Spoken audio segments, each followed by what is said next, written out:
We've all seen a Zohran Mamdani viral video. You know you have. Many would argue that these viral videos help play a crucial role in putting a once little-known assembly member from Queens into the New York mayor's mansion. But who are the creative minds, the geniuses behind those videos? In a Zeteo exclusive, we have gathered together some key members of Zohran Mamdani's video team. Introduce yourselves to the Zeteo viewers. Hi, I'm Olivia Becker. I'm a video producer on Zohran's campaign. Hi, I'm Donald Borenstein. I'm also a video producer on Zohran's campaign. I'm Debbie Saslaw. I'm a video producer on Zohran's campaign and the co-founder of Melted Solids, who also does a lot of other production work for local candidates. I am assuming that Melted Solids is getting a lot of interest right now. There's a phone running off Doug. Is every Democratic member of Congress and mayoral candidate now saying, we want to do Zohran videos? Not mayoral candidates, because we already got a brilliant mayor in office, but many people have reached out. And you know, our motto has always been using the candidate as a conduit for the voice of ordinary people. And Zohran's campaign was the first one, whether it's from, you know, talking to people in Halal Carts, which was his idea, in the bitter cold, or talking to voters on the street. I thought Zohran was the perfect person to bring a voice to ordinary New Yorkers and their concerns. So Donald, you've got this candidate. He's got this voice of ordinary New Yorkers. He wants to get out there. He's unknown. He's at 1% in the polls. Talk me through, what is the creative process to go, how do we make this guy sing? How do we get his name out there? How do we make the people who are just scrolling stop and watch? So I think one of the really admirable things about this campaign that we have to credit a lot to, you know, the whole team, and especially our digital director, Andrew Epstein, who there's this focus of messaging where affordability was always at the forefront. No matter what we were doing, no matter what we were showing, whether it was a direct-to-camera video, an event, a longer form doc piece, anything like that, we always came back to it. And we always tried to connect it not just to voting, but to getting actively engaged with this election, trying to get people to be part of this campaign, whether canvassing or simply talking to their friends and neighbors. And I think that made a huge difference. Olivia, how much is the difference, Zohran Mamdani? Because you can have great team members, you can have great ideas, but if you've got a candidate who can't execute it, I mean, he was a rapper. Did he bring that Yes. sensibility to his on-camera performances? Yeah, I mean, obviously this was the product of so much, and the videos were part of it, but the videos were just a part of it, and the canvassing operation, the candidate himself. I would say Zohran is a uniquely talented, charismatic person, and I think the biggest thing with Zohran is that he is incredibly online, and he sees the value of digital videos and online content, I think, more than maybe even us. He is the most, he, from the very beginning of the campaign, which Deb knows, really wanted to make digital a centerpiece of the campaign, because that's how a lot of people, most people, get their news and consume sort of the world around them. What was the plan? Did you have a plan, or did you kind of feel your way towards it over the course of a year? Nope, there was a one-year plan. It was very strategic. It was, I came to Zohran. I've known Zohran since 2019, first as a canvasser, and he was a field lead, and started organizing with him. And then when he announced a run for mayor, I said, we are going to make you platform dominant. And here's how we're going to do it. And Platform dominant. Platform dominant. Wow, sounds like something the Emperor would say in Star Wars. And since I come from traditional advertising, I made him a whole deck full of dozens of ideas, along with my partner, Anthony Demiri. He is also a brilliant film producer who works on the campaign as well. And we laid out everything and anything, scripted content, direct-to-camera videos, interviews with people. My partner also directs Subway Takes, which was a big inspiration as well with Kareem Rama. And one of the ideas that came from that was Zohran jumping into the ocean to say, I'm going to freeze your rent at the polar plunge. And that was kind of one of the first videos that put him on a national stage. And he was willing to do it. And Andrew... How long did it take to dry off? I don't know. You'd have to ask Andrew that. There is a shot of him going like this, drying off. But it was incredibly fun, but also explain the policy in detail. He said, I'm not just going to freeze your rent. Here's why it's been done. Here's why it can be done again, because the mayor appoints the members of the Rent Guidelines Board. So it wasn't just fun, entertaining, but it really gave people a detailed plan of action when he's in office. So you got these. You're using ads. You're not just freezing the rent with jumping in freezing cold water. You have a Muslim candidate running for office. You have Halal Carts in New York. But even when you turn up at the Halal Carts, you make it about affordability. Let's play that clip. New York is suffering from a crisis, and it's called halalflation. These are the 4 bills that are sitting in the city council right now. which would give these vendors their own permits and make your halal more affordable. Would you rather pay $10 for a plate of halal or $8? $8. I think $8 is the way to go. If I was the mayor, I'd be working with city council from day one to make halal $8 again. Okay, so that is a classic example of it's funny, it's relevant, it also plays into, Andrew Cuomo could not make that ad even if he wanted to. Where does that come from? That was the brainchild of Zohran, and I think Andrew as well, to go out in the bitter cold and interview some halal cart owners. And coin halalflation. I think that was Anthony's phrase that he coined up with as Zohran is coming out from behind the halal cart to take a bite, and also to explain exactly why Eric Adams hasn't passed that bill that would make price gouging for halal cart owners illegal, because that was really the crux of the problem. And we had them explain that these permits that they had to buy were $20,000, $30,000, $40,000 and put them in debt. And that's why your halal food costs $10 and not $8. And so there are people actually who parody that now out in Harlem and say, actually, this halal that we have tastes like $10, but it now is $8. I love it. You get parodied by the real things. Donald, I'm a Muslim, but actually more than the halalflation ad, the Indian Desi part of me enjoyed the Indian ad, the ad in Hindi that you guys did, where you took, well, I think we can watch a clip. Let's play a clip. देखो, यहाँ New York city में हम rank choice voting use करते हैं। इसका मतलब है कि सिर्फ एक कैंडिडेट को चूज करने के बजाय आप 5 कैंडिडेट्स तक को रैंक कर सकते हो अपनी पसंद के हिसाब से। सोचिए, ये 5 लस्सिया कैंडिडेट्स हैं और मैं ये वाला हूँ। ये सिस्टम ऐसे काम करता है। सबसे पहले फर्स्ट चॉइस वोट्स काउंट होते हैं। जिस कैंडिडेट के वोट सबसे कम होते हैं उसे हटा दिया जाता है, लेकिन अगर वो आपका पहला चॉइस था तो आपका वोट खत्म नहीं होता है, वो आपके नेक्स्ट चॉइस को चला जाता है। ये प्रोसेस तब तक चलता है जब तक किसी कैंडिडेट के पास आधे से ज्यादा वोट्स ना हो जाए। So, Donald. How long did that take to edit? First of all, how long did that take to edit? Did you drink a lot of the lassi in the process? Afterwards, we had a lot left over. That was not the first round of cups, if I remember correctly. Because I'm a nerd, I've been interested in electoral reform since I was a teenager. So ranked choice is one of those things which is hard to explain to people. Like, electoral is boring. You tell people ranked choice voting, single transferable vote. You guys come and you take mango lassi and put it into the equation in Hindi. Where does that come from? Liking this video? Then don't just watch. Hit like, share, and subscribe. And tap the bell so you never miss a video or live show.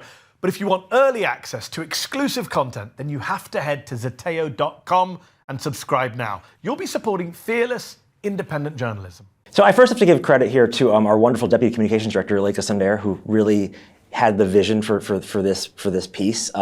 She had a couple of reference points in mind, and she had the lassi conceit in mind specifically that sort of anchored this. So huge shout out to her, and a testament to how collaborative our team has worked with the whole campaign, I think. I think the real challenge at that point in the campaign was that we were realizing as we were approaching, especially as we were getting closer to the primary election, how unfamiliar people were with this concept, because people are so used to, winner takes all approaches to election, and, the ranked choice process is key to why we were able to win.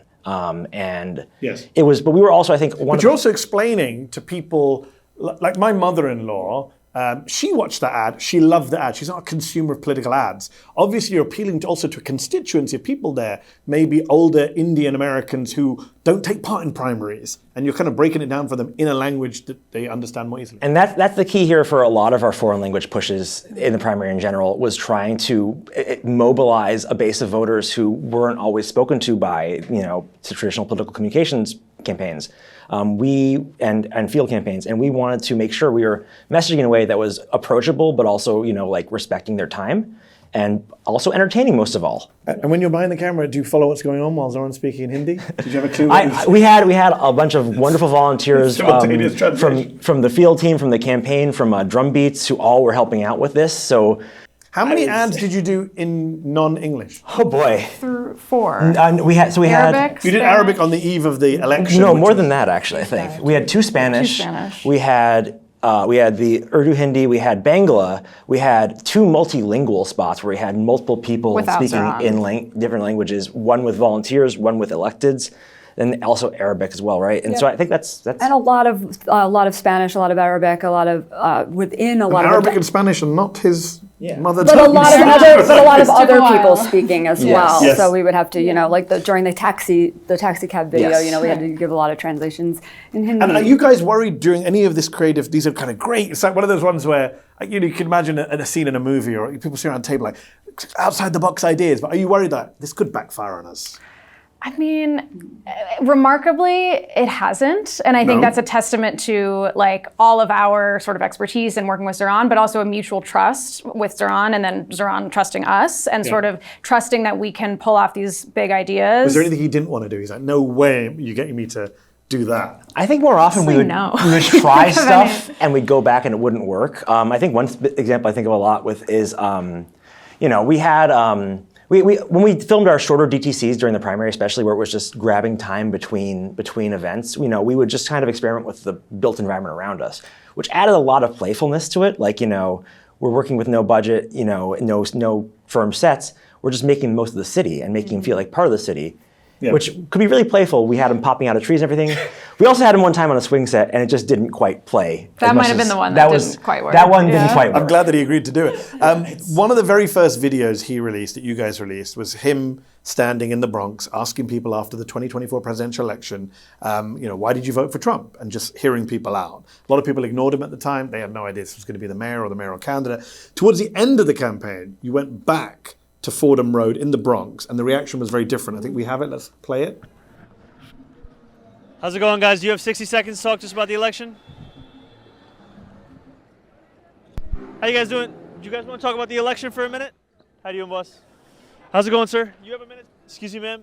How That's you doing, boss? a year ago. I call all my African people to vote for Thank you, my brother. Because I know with you, New York City will change. Thank you, my I brother. support you. Go on, boss. Let's go, Zohran. You got my vote. How you doing? Yes, let's go for him. Yes. If a week is a long time in politics, as British Prime Minister Harold Wilson once said, a year is an eternity. There's a real transformation there. What was that like, seeing the difference on the ground? Also, how hard is it to film with Zohran now out in public? I mean, it's fun, but also nearly impossible. That was an incredible experience because we actually didn't even know we were going to be doing that with the placard and Zohran standing outside. We didn't, and just there was a woman. Nobody knew who he was at first. We were standing out in the bitter cold right after, and it wasn't just Trump, but people who voted for Trump, but it was also people who didn't vote at all. And it was really a testament to like being able to change the electorate and getting people involved. And all these people described to us exactly why they didn't vote or they voted for Trump. Cost of living, cost of groceries, cost of rent. And at the end, Zohran would say, I'm running to freeze the rent, make buses fast and free, and to deliver universal childcare. Would you vote for a Democrat who ran on that platform? And he did it to very few of these people, but he said, I'm Zohran Mamdani, I'm running for mayor. And what rolls around in my head is how many of those people from the original video remember this guy who stood on the street in the middle of November? They might not remember they even met him. I'm not sure, Yeah, but the people who saw him a year later were just elated and jumping out of cars. And So on the jumping out of cars now, Olivia, you directed and produced one of the most astonishing things we've seen in an election campaign in recent times. Zohran Mamdani walking the length and breadth of Manhattan, right? It was a Friday night or Saturday Friday night? night. Friday night. And I remember seeing it on Twitter, because I'm a Twitter junkie, seeing it in real time, the updates. And of course, we had all these discussions in the Democratic Party about how do we get young men back? How do we get energy back? And there's these astonishing scenes of people just coming up to him, young men, people who probably have not voted before, and they're coming up, they're hugging him, they say, we're going to vote for you.